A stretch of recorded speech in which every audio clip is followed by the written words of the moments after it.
Ah, mais moi je n'ai pas à donner spécialement mon explication. Je ne pense pas d'ailleurs que le film soit une véritable énigme. Il avait ce regard à la fois doux et insondable, comme s'il portait en lui toutes les mémoires d'un siècle.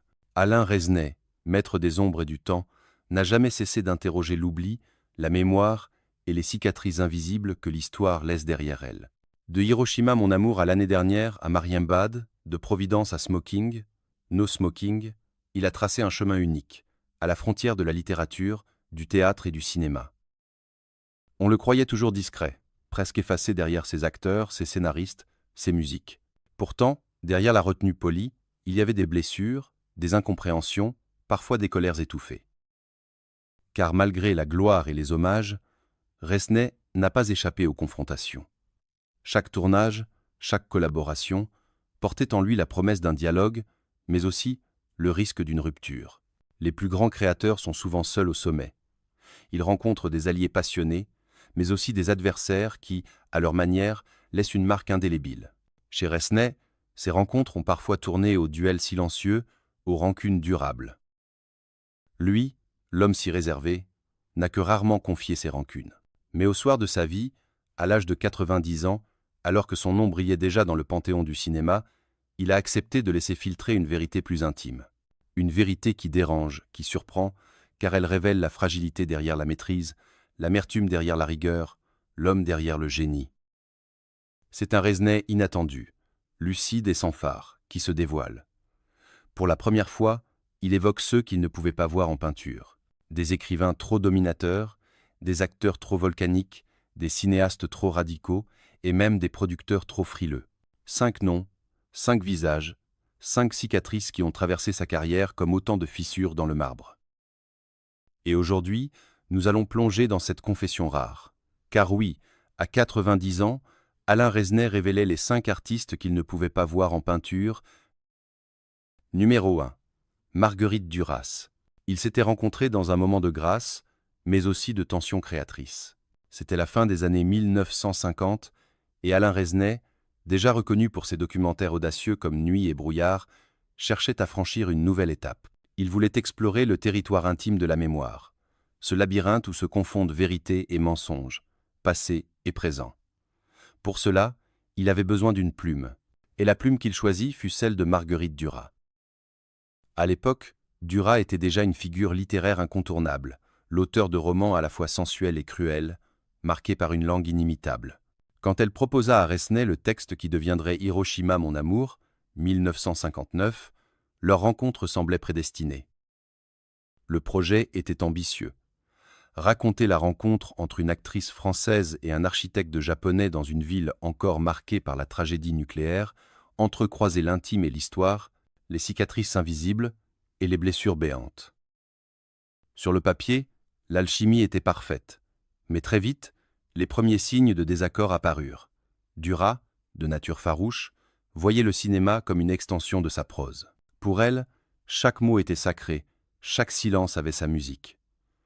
Elle exigeait que ses phrases soient respectées dans leur intégralité, comme un poème qu'on ne peut altérer. Resnais, lui, croyait au langage de l'image, à la puissance du montage, à la possibilité d'inventer un rythme propre au cinéma. Il ne voulait pas être prisonnier d'un texte, aussi beau fût-il. Les réunions de travail entre les deux artistes étaient parfois électriques. Duras, incisive, ne supportait pas que Resnais coupe une phrase ou modifie une inflexion. Elle avait le sentiment que son œuvre lui échappait, que le cinéma déformait la vérité de son écriture. Resnais, de son côté, se sentait étouffé par l'autorité littéraire de Duras. Il admirait son génie, mais il percevait aussi son arrogance. Malgré tout, le film prit forme, et quand Hiroshima mon amour sortit, le choc fut immense. Le public et la critique saluèrent une œuvre d'une intensité bouleversante, un mariage inédit entre littérature et cinéma. Le nom de Duras s'éleva encore plus haut, et celui de Resnais s'imposa comme celui d'un des nouveaux maîtres du cinéma mondial. Pourtant, derrière le triomphe, la blessure était déjà là. Dans l'ombre des applaudissements, Resnais sentait que quelque chose s'était brisé. Il avait la sensation d'avoir partagé la gloire, mais pas la reconnaissance. Duras parlait du film comme s'il était d'abord son œuvre, son prolongement. Elle revendiquait l'âme de Hiroshima, mon amour, comme exclusivement littéraire, reléguant Resnais au rôle de simple metteur en images. Pour un cinéaste aussi sensible et attaché à la dignité de son art, c'était une humiliation silencieuse. Et cette fissure, née d'une collaboration exceptionnelle, ne se refermerait jamais. Le succès d'Hiroshima, mon amour aurait pu cimenter une amitié artistique durable. Mais au contraire, il devint le point de départ d'une fracture définitive. Très vite, Marguerite Duras affirma dans ses entretiens que le film appartenait avant tout à son écriture. Elle le présentait presque comme un prolongement de son roman intérieur, comme si Resnais n'avait été que le traducteur visuel d'une musique déjà composée. Alain Resnais, d'ordinaire si discret, ressentit cette attitude comme une blessure intime. Il n'était pas un exécutant, mais un créateur. Chaque plan, chaque travelling, chaque respiration du film portait sa signature. Le montage elliptique, le jeu de la mémoire et du présent, cette manière de filmer les gestes banals, avec une intensité presque sacrée, tout cela venait de lui. Pourtant, dans l'ombre des projecteurs, on lui volait la paternité de son propre langage. La rupture se cristallisa lorsque des journalistes demandèrent à Duras si elle collaborerait à nouveau avec Resnais. Elle répondit avec une ironie glaciale « Non, je n'écris pas pour le cinéma, je n'écris que pour moi ». Derrière cette phrase, Resnais entendit un rejet total, comme si son travail n'avait été qu'un accident de parcours dans la trajectoire d'une écrivaine trop orgueilleuse pour partager le mérite. Il faut dire que leurs deux personnalités étaient inconciliables.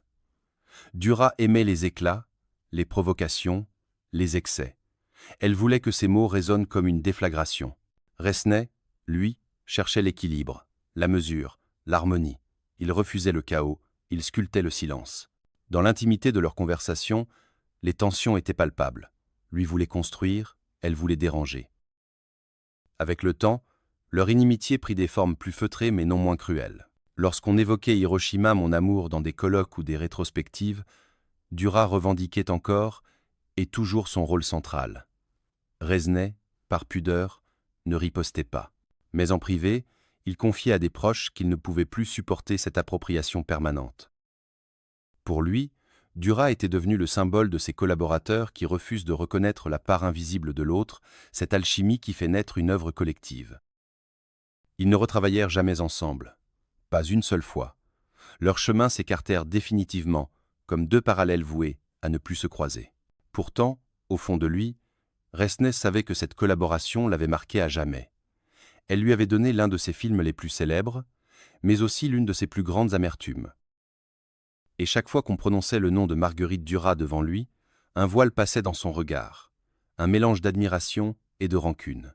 Car derrière le chef-d'œuvre partagé, il y avait aussi une déchirure intime, celle d'un artiste qui n'a jamais pu pardonner qu'on lui ait volé une part de son âme. Numéro 2. Jean-Luc Godard. Dans l'histoire du cinéma français, rares sont les noms aussi étroitement liés à la nouvelle vague que ceux de Jean-Luc Godard et d'Alain Resnais. Pourtant, si l'un et l'autre ont incarné une forme de révolution, ils étaient presque les deux pôles opposés d'un même mouvement. Godard, le provocateur, le pamphlétaire, l'iconoclaste qui aimait briser les règles du récit et cracher son mépris à la face des institutions.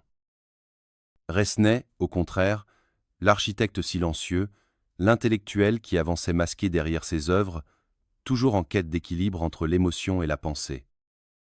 Leur première confrontation ne fut pas frontale, mais idéologique.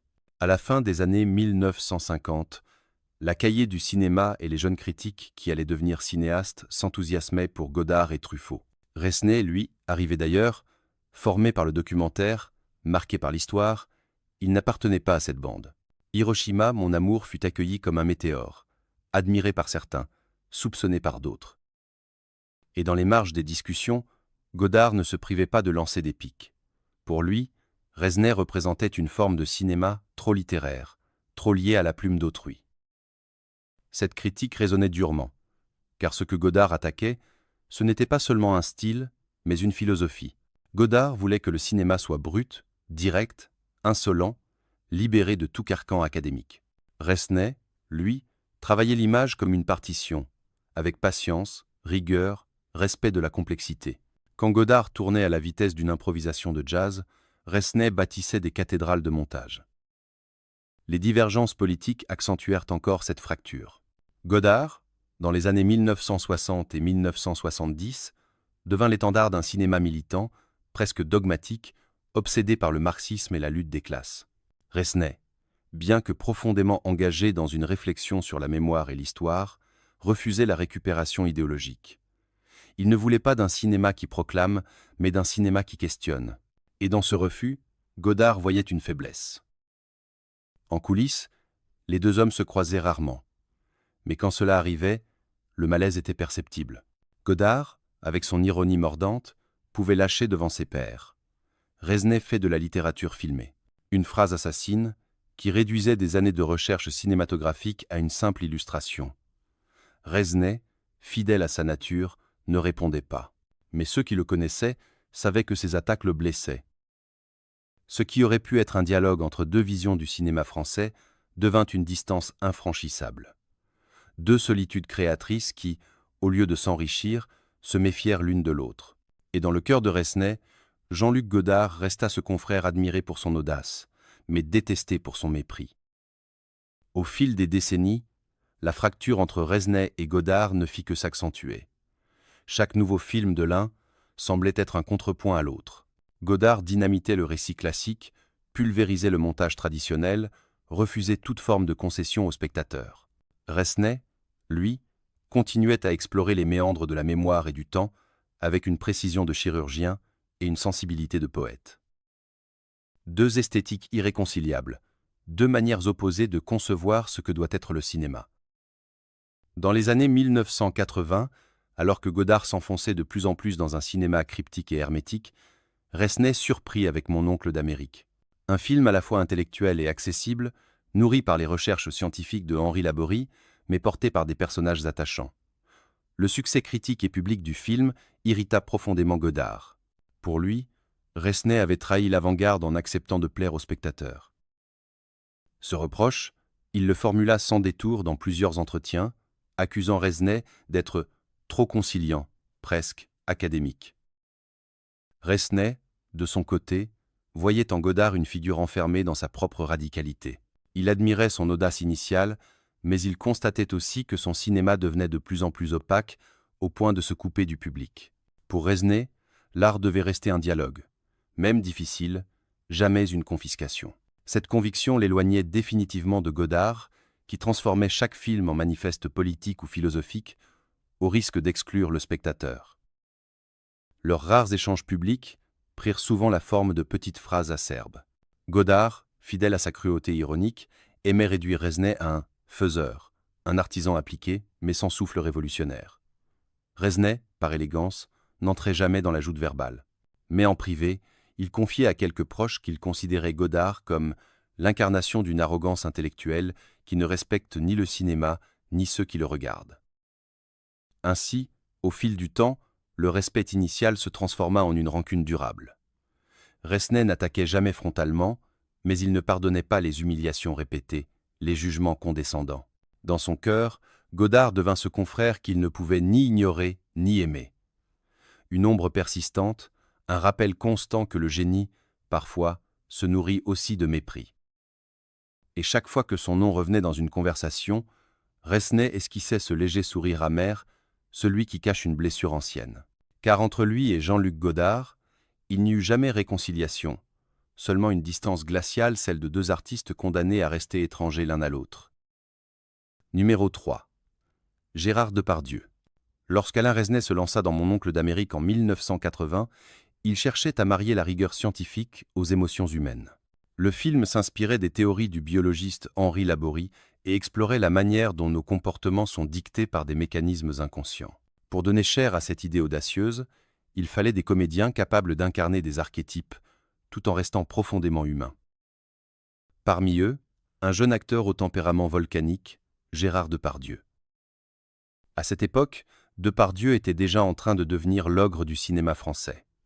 Physique imposant, énergie brute, voix grave et présence magnétique, il dominait l'écran par sa seule stature. Là où Resnais travaillait dans la minutie, la précision millimétrée du plan, Depardieu improvisait, débordait, explosait. Deux univers radicalement différents, condamnés à se heurter. Dès les premières répétitions, les tensions apparurent. Resnais, fidèle à sa méthode, exigeait des prises multiples, des gestes calibrés, un respect scrupuleux du découpage. Depardieu, lui, refusait l'idée de « mécanique ». Il entrait dans une scène comme on entre dans un ring, avec une intensité imprévisible. Pour lui, répéter trop de fois, c'était tuer la vérité. Pour Resnais, au contraire, c'était la seule manière d'atteindre la justesse. Les techniciens se souviennent de journées où la tension était palpable. Resnais, d'ordinaire si courtois, serrait les mâchoires en voyant Depardieu dévier du texte, modifier un geste ou accélérer un rythme. Depardieu, de son côté, fulminait contre ce qu'il appelait « le carcan d'un professeur ». Dans ses colères, il accusait le cinéaste de vouloir « mettre la vie en cage ». Pourtant, devant la caméra, l'alchimie fonctionnait. Le personnage de René Ragueneau, interprété par Depardieu, incarnait cette part animale que Resnais voulait analyser. L'homme guidé par ses instincts, ses pulsions, ses frustrations. Ironie cruelle, ce qui les opposait sur le plateau devenait précisément la force du film. Mais derrière le résultat artistique, la relation humaine s'effritait. Resnais supportait de moins en moins l'indiscipline de son acteur vedette. Il confia plus tard qu'il avait l'impression de lutter contre une tornade, incapable de canaliser cette énergie brute. Depardieu, lui, voyait en Resnais un intellectuel enfermé dans sa tour d'ivoire, incapable de se laisser emporter par la vie. Le tournage s'acheva dans une atmosphère glaciale. Le succès du film, couronné par le Grand Prix du jury à Cannes, ne changea rien. Entre Resnais et Depardieu, le fossé était creusé. Admiration réciproque pour le talent, mais rejet viscéral des méthodes. Après Mon oncle d'Amérique, beaucoup espéraient que Resnais et Depardieu trouveraient un terrain d'entente pour collaborer à nouveau. Mais il n'en fut rien. Leurs chemins se séparèrent, et derrière les sourires officiels restait une amertume tenace. Pour Resnais, Depardieu incarnait une contradiction douloureuse. D'un côté, il admirait sa puissance d'acteur, cette capacité animale à s'emparer d'un rôle et à lui donner une intensité unique. De l'autre, il ne supportait pas son indiscipline, son mépris des contraintes, son refus de la rigueur. Plus les années passaient, plus cette impression se renforçait. Lorsqu'il revoyait Depardieu dans d'autres films tour à tour sublimes ou excessifs, il voyait en lui un talent incontrôlable, mais aussi une menace pour l'équilibre fragile qu'il recherchait dans son cinéma. Depardieu, de son côté, ne fit jamais mystère de son agacement. Dans des interviews, il lâchait parfois quelques phrases ambiguës. Il reconnaissait l'intelligence de Resnais, mais le jugeait trop cérébral, trop distant de la vraie vie. Pour un acteur qui revendiquait sa liberté totale, Resnais représentait l'exact opposé. Un cinéaste qui voulait tout contrôler, tout rationaliser. À ses yeux, tourner avec lui relevait plus de l'expérience scientifique que de l'aventure humaine. Il y eut même des rumeurs de projets avortés. Certains producteurs auraient tenté de réunir de nouveau les deux hommes, persuadés que leur affrontement créatif pouvait engendrer des chefs-d'œuvre. Mais Resnais refusa systématiquement. Il ne voulait plus revivre l'épuisement de 1980. Pour lui, Depardieu était devenu une sorte de cauchemar artistique, une force qu'il respectait, mais dont il ne voulait plus s'approcher. Cette rupture silencieuse marqua profondément Resnais. Dans son cercle intime, il reconnaissait que Depardieu restait l'un des plus grands, mais ajoutait aussitôt qu'il était impossible à diriger. Comme si, à travers lui, il avait rencontré les limites de son propre art. Jusqu'où peut-on dompter la vie brute sans l'étouffer? Et jusqu'où peut-on laisser un acteur improviser sans trahir la cohérence de l'œuvre? Ainsi, Gérard Depardieu demeura dans la mémoire de Resnais comme une cicatrice paradoxale, l'incarnation d'une collaboration aussi brillante que douloureuse. Un mélange de fascination et de rejet qui explique pourquoi il le plaça, sans hésiter, parmi ces artistes qu'il ne pouvait pas voir en peinture. Numéro 4. Alain Robbe-Grillet. Au début des années 1960, Alain Resnais se lança dans ce qui allait devenir l'un des films les plus énigmatiques et les plus débattus de l'histoire du cinéma, L'année dernière à Marienbad. Pour ce projet hors norme, il choisit de collaborer avec un écrivain qui, à l'époque, incarnait la pointe la plus radicale du nouveau roman, Alain Robbe-Grillet. Leur rencontre fut placée sous le signe de l'expérimentation. Robbe-Grillet, théoricien exigeant, rêvait d'un cinéma qui abolirait les conventions narratives, qui refuserait toute psychologie traditionnelle. Resnais, fasciné par l'idée d'un récit déconstruit, accepta de relever le défi. Ensemble, ils conçurent une œuvre labyrinthique, où les mêmes scènes se répètent, où les personnages semblent prisonniers d'un temps circulaire, où la frontière entre rêve et réalité s'efface. Pourtant, dès les premières étapes de la création, la tension s'installa. Rob Grillet écrivait un scénario d'une précision chirurgicale, décrivant chaque geste, chaque angle de caméra, comme s'il voulait enfermer le film dans sa vision d'écrivain. Resnais, au contraire, considérait le scénario comme une matière vivante, un point de départ à interpréter, à modeler selon les nécessités du tournage et du montage. Les discussions étaient passionnées, parfois violentes. Rob Grillet accusait Resnais de trahir son texte en modifiant des détails, en introduisant une atmosphère différente de celle qu'il avait imaginée. Resnais, lui, estimait que l'écrivain voulait transformer le cinéaste en simple exécutant. Il ne supportait pas que l'on nie la spécificité de son art. Le cinéma n'était pas la littérature illustrée, mais un langage autonome. Malgré ces divergences, le tournage avança. Les acteurs Delphine Seyrig, Giorgio Albertazzi, jouaient dans ce décor d'hôtel baroque comme dans un rêve figé. Le film, une fois monté, fut présenté en 1960 et devint immédiatement un objet de fascination.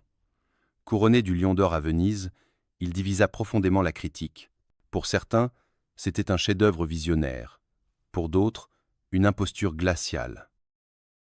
Dans cette tempête de réactions, Rob Grillet et Resnais commencèrent à se livrer une guerre feutrée. L'écrivain affirmait haut et fort que Marianne Bad était avant tout son film, le fruit de son écriture. Il se présentait comme l'inventeur de son univers, allant jusqu'à dire que Resnais n'avait fait que transposer son scénario. Resnais, blessé, rétorquait rarement, mais dans son silence se devinait une colère sourde. Leur collaboration, censée être une rencontre entre deux avant-gardes, devint ainsi un champ de bataille. Derrière le raffinement du film, il y avait deux égos en conflit. L'écrivain qui voulait être reconnu comme le véritable auteur et le cinéaste qui refusait d'être réduit au rôle de décorateur. Et dans ce duel, aucune réconciliation ne fut jamais possible. Après la sortie de l'année dernière à Marianne Bad, la fracture entre Alain Resnais et Alain Rob Grillet devint irréversible. Alors que le film parcourait le monde, enchaînant les prix et les polémiques, chacun des deux hommes s'appropriait la paternité de l'œuvre.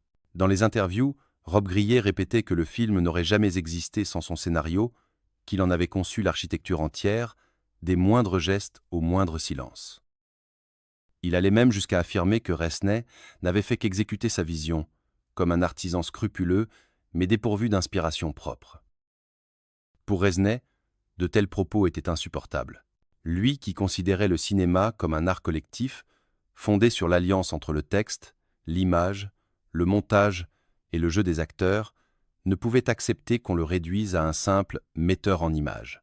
Chaque plan de Marianne Bad avait été pensé comme une construction visuelle, une expérience sensorielle qui dépassait le texte écrit. Ses travelling lents, ses cadrages millimétrés, cette atmosphère hypnotique, tout cela portait sa marque. Mais Rob Grillet, dans sa soif de reconnaissance, refusait de l'admettre. Les années suivantes ne firent qu'attiser le ressentiment. Dans des conférences et des articles, Rob Grillet ne cessait de revendiquer Marianne Bad comme son triomphe personnel. À chaque fois que le film était projeté, il se plaçait au centre du discours, reléguant Resnais au second plan. Ce dernier, fidèle à sa réserve, évitait les polémiques publiques. Mais en privé, il confiait son amertume. « On me vole ce que j'ai construit de mes mains ». Ce conflit symbolisait aussi un affrontement plus large, celui entre la littérature et le cinéma. Rob Grillet, figure du nouveau roman, voyait dans le film la preuve que ses théories pouvaient s'imposer à l'écran. Resnais, lui, défendait l'idée que le cinéma n'avait pas besoin de béquilles littéraires pour exister. Pour lui, l'image possédait sa propre grammaire, son propre pouvoir de suggestion. Ces visions inconciliables transformèrent leur collaboration unique en un champ de bataille intellectuelle. Jamais plus ils ne retravaillèrent ensemble. Et lorsque leurs noms étaient associés dans les rétrospectives, c'était presque malgré eux, comme deux ennemis condamnés à partager une même affiche. Pour Resnais, Rob Grillet incarna jusqu'à la fin l'exemple parfait du collaborateur toxique, brillant, mais incapable de reconnaître la part de l'autre. Chaque fois qu'on évoquait Marianne Bad dans sa présence, son regard s'assombrissait légèrement. Derrière l'orgueil blessé, il restait une blessure intime, celle d'un artiste qui avait goûté à la gloire, mais qui en avait payé le prix par une amertume indélébile. Car entre lui et Alain Rob Grillet, il n'y eut jamais ni pardon, ni apaisement. Seulement une cicatrice, inscrite pour toujours dans la mémoire du cinéma. Numéro 5. Certains producteurs français. Si les conflits d'Alain Resnais avec les écrivains et les acteurs portaient souvent un nom et un visage, il existait une autre catégorie d'adversaires, plus diffuse, mais tout aussi marquante, certains producteurs français. Derrière leur sourire poli et leur poignée de main feutrée, Resnais voyait parfois des censeurs déguisés, des gardiens d'un cinéma qu'il jugeait frileux, prisonniers de la rentabilité immédiate et de la peur du risque. Dès les années 1960, il se heurta à ces figures invisibles mais puissantes. Chaque nouveau projet suscitait le même débat. Resnais proposait des scénarios ambitieux, mêlant mémoire, rêve et expérimentation. Eux répondaient par des chiffres, des prévisions de recettes, des doutes sur l'accessibilité du public. Pour un cinéaste qui croyait au pouvoir de l'image comme vecteur d'émotion universelle, ces discussions étaient vécues comme des gifles. Le cas de Providence, 1977, reste exemplaire. Tourné en anglais avec John Gielgud et Dirk Bogarde, le film explorait l'imaginaire d'un écrivain vieillissant, prisonnier de ses souvenirs et de ses regrets. Une œuvre complexe, audacieuse, saluée par certains comme un chef-d'œuvre. Mais au moment de sa préparation, plusieurs producteurs français avaient refusé de soutenir le projet, le jugeant trop intellectuel et invendable. Resnais dut chercher des financements à l'étranger, une humiliation silencieuse pour un artiste déjà reconnu. Ce genre de rejet n'était pas rare. Même au crépuscule de sa carrière, alors qu'il était célébré comme l'un des grands maîtres du cinéma mondial, Resnais continuait à affronter la méfiance des financiers. Pour Smoking, No Smoking, 1993, adapté d'Alan Ayckbourn, certains producteurs s'inquiétaient de l'audace du dispositif, 2 acteurs seulement, Sabine Azema et Pierre Arditi, jouant tous les rôles dans une série de variations narratives. Trop risqué, trop expérimental, disait-il. Le film remporta pourtant l'Or d'argent à Berlin et plusieurs Césars. Ces expériences répétées laissèrent chez Resnais une rancune durable. Derrière ses lunettes rondes et son air de professeur sage, il cachait une colère contre ses interlocuteurs qui, selon lui, ne voyaient jamais plus loin que le box-office du lendemain. Il ne leur donnait pas toujours de nom précis, mais il parlait d'eux comme d'une entité hostile, d'un bloc de résistance contre la création. Pour Resnais, ses producteurs représentaient le pire ennemi, celui qui ne détruit pas une œuvre par haine ou par rivalité, mais par prudence, par peur de l'inconnu. Et cette prudence, il la considérait comme une forme de lâcheté, un poison lent qui empêchait le cinéma français de se renouveler. Ce ressentiment à l'égard de certains producteurs ne s'éteignit jamais vraiment. Resnais, qui avait toujours travaillé dans une atmosphère de recherche et d'expérimentation, voyait dans leur refus répété une blessure intime. À ses yeux, il ne s'agissait pas seulement de difficultés financières, mais d'un mépris déguisé pour son art. Chaque projet rejeté, chaque dossier refermé, laissait la trace d'une gifle invisible. Il en parlait rarement en public, par élégance. Mais dans les cercles plus intimes, il laissait filtrer son amertume. Il racontait combien il avait dû se battre pour défendre Muriel ou Le Temps d'un retour, 1963, combien de portes s'étaient fermées avant que le film n'existe enfin. Plus tard, il confiait que « On connaît la chanson, 1997, pourtant l'un de ses plus grands succès populaires, avait lui aussi suscité les doutes. Certains producteurs craignaient que l'usage de chansons préexistantes ne détourne le spectateur. L'histoire prouva le contraire. Le film fut un triomphe et reçut 7 Césars.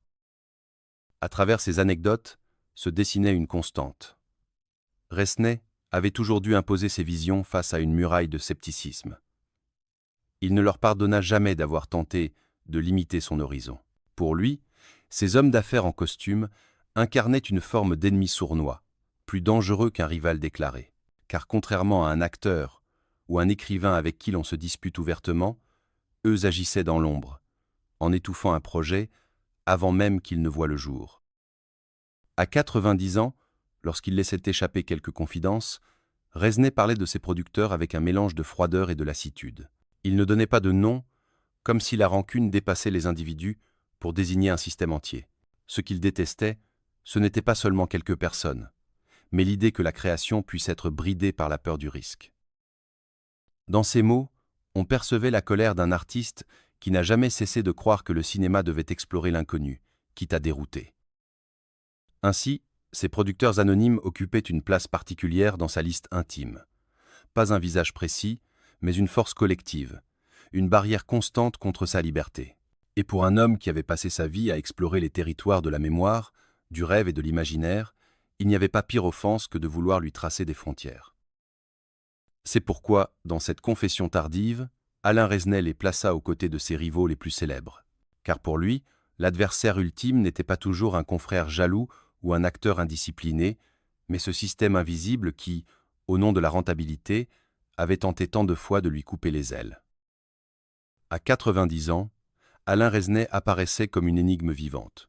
Son visage s'était creusé, ses cheveux s'étaient raréfiés, mais son regard, lui, demeurait habité par cette même intensité douce et mystérieuse. Toute sa vie, il avait cherché à filmer l'insaisissable, la mémoire, le rêve, le temps qui fuit. Mais au soir de son existence, il avait aussi accepté de lever un coin du voile sur ses blessures secrètes. Ce qu'il confia alors n'était pas une liste de rancunes triviales, mais le témoignage d'un combat intérieur. Derrière l'élégance polie, derrière la silhouette discrète qui fuyait les polémiques, il y avait un homme qui avait souffert des incompréhensions, des humiliations feutrées, des conflits d'ego et des refus blessants. Marguerite Duras, Jean-Luc Godard, Gérard Depardieu, Alain Robbe-Grillet, certains producteurs anonymes. Autant de figures qui avaient traversé son parcours comme des orages imprévus, laissant des cicatrices invisibles, mais durables. Pourtant, à l'évocation de ces noms, Resnais ne parlait jamais avec haine. Ses mots étaient empreints de mélancolie plus que de colère, car au fond, ses adversaires faisaient partie de son histoire. Ils avaient façonné ses choix, affermi ses convictions, et peu, être même nourri ses œuvres.